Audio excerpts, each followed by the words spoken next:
Welcome to What Are You Sporting About podcast, a podcast about business, employment, sports, and entertainment to help educate, support, and guide you to your next level. Here's your host, attorney Sivonnia DeBarros.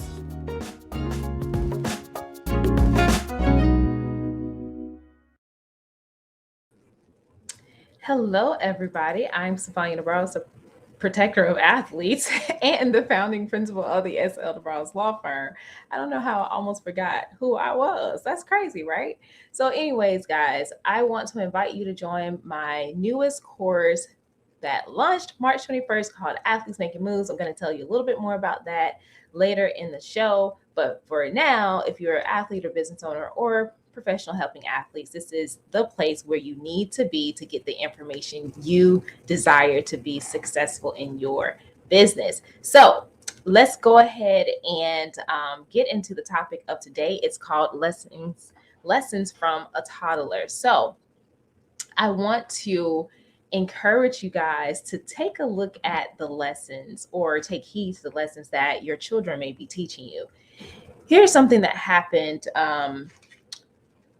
for me some days ago with my 4-year-old son. So his name is Shoutout DeBarros. And he came into the bathroom and I was in the middle of like handling all of my business. And the way that he was walking, it was weird. It was as if he used the potty on himself.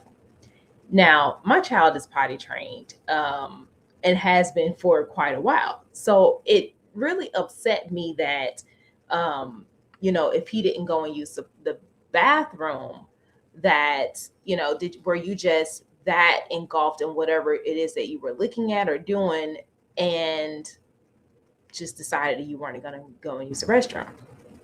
So long story short, I told him, I said, give me your hand. And I popped him on the hand and I told him, I said, do you know better than that? You are supposed to use the potty when you have to go potty.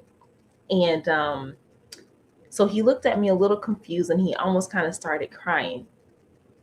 And I patted him. I started patting him because he said, Mama, help me, I need help. And so I started pulling down his clothes. So I started feeling it and I said, okay, you're not wet. And he said, Mama, nothing's here. Nothing's here.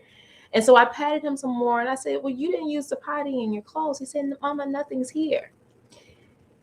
From that moment, I recognized that I was wrong because I didn't really understand what he was saying initially when he came to me. So with him saying he needed help, apparently it meant that he just needed me to unbuckle his pants so that he could go and potty.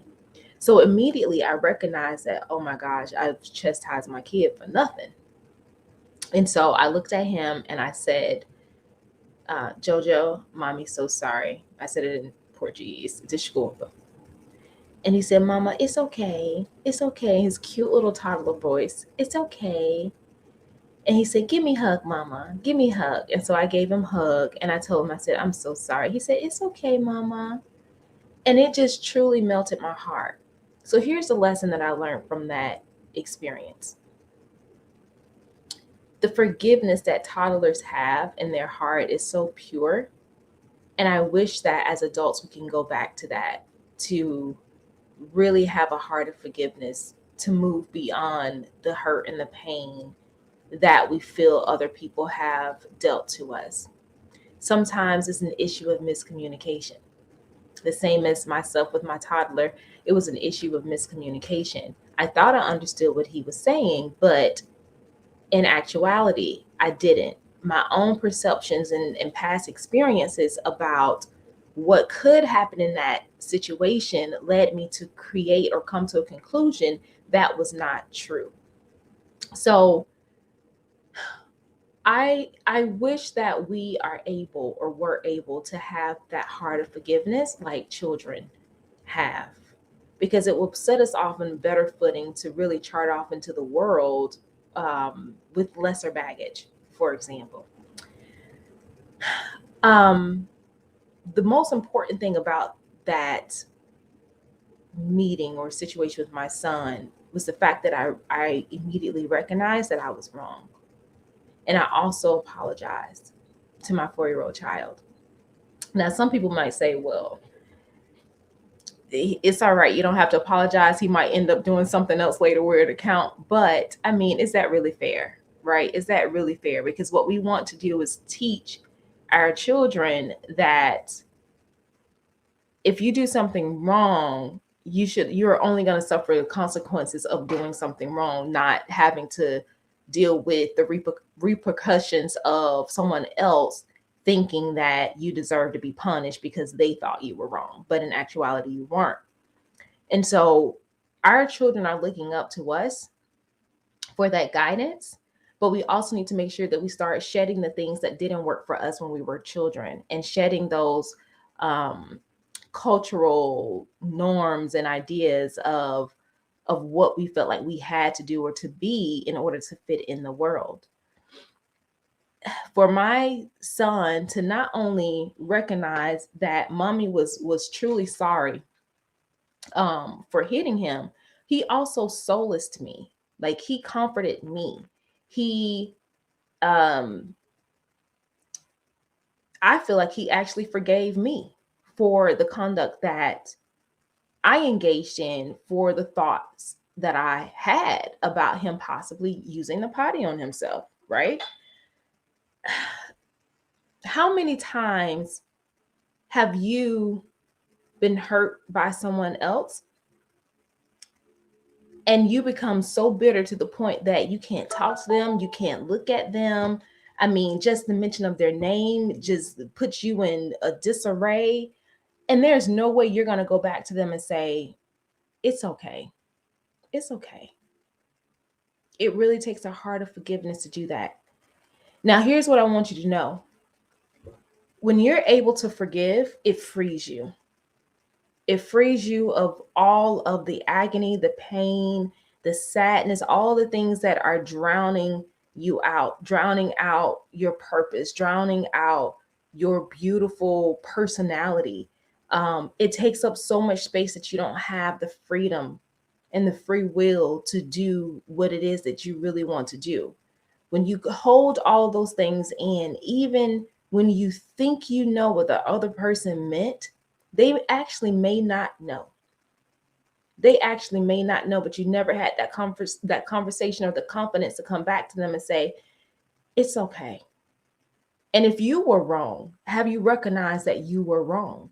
Were you strong enough?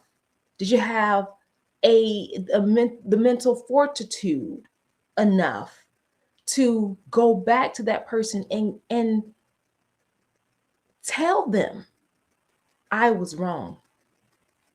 So you may say, okay, Sivonnia, all right, I get the story about your child and forgiveness and all of that, but what does that have to do with me? What does that have to do with business?